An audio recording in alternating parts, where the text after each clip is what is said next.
Today is November 27, 2023. Current time 9:06 p.m. Pacific Time.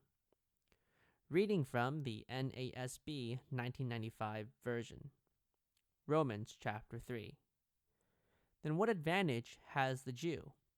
Or what is the benefit of circumcision? Great in every respect. First of all, that they were entrusted with the oracles of God. What then? If some do not believe, their unbelief will not nullify the faithfulness of God, will it? May it never be. Rather, let God be found true, though every man be found a liar, as it is written, that you may be justified in your words, and prevail when you are judged. But if our unrighteousness demonstrates the righteousness of God, what shall we say? The God who inflicts wrath is not unrighteous, is he? I am speaking in human terms. May it never be, for otherwise, how will God judge the world?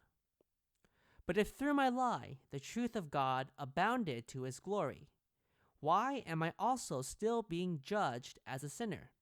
And why not say, as we are slanderously reported, and as some claim that we say, let us do evil, that good may come? Their condemnation is just. What then? Are we better than they? Not at all. For we have already charged that both Jews and Greeks are all under sin, as it is written, there is none righteous, not even one. There is none who understands. There is none who seeks for God. All have turned aside. Together they have become useless. There is none who does good. There is not even one. Their throat is an open grave. With their tongues they keep deceiving.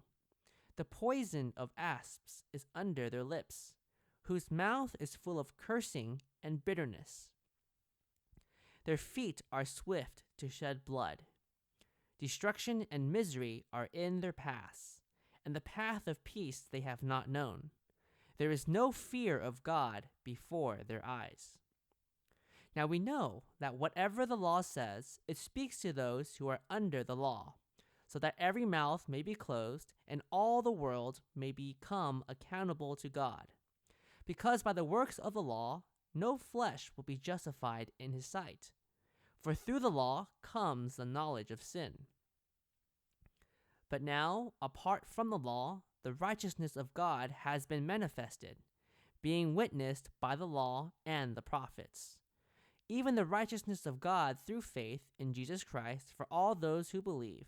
For there is no distinction, for all have sinned and fall short of the glory of God, being justified as a gift by his grace through the redemption which is in Christ Jesus, whom God displayed publicly as a propitiation in his blood through faith. This was to demonstrate his righteousness, because in the forbearance of God he passed over the sins previously committed.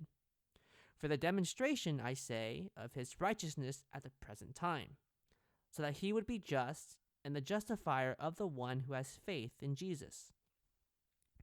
Where then is boasting? It is excluded. By what kind of law? Of works? No, but by a law of faith. For we maintain that a man is justified by faith apart from works of the law. Or is God the God of Jews only? Is he not the God of Gentiles also? Yes, of Gentiles also, since indeed God who will justify the circumcised by faith and the uncircumcised through faith is one. Do we then nullify the law through faith? May it never be. On the contrary, we establish the law.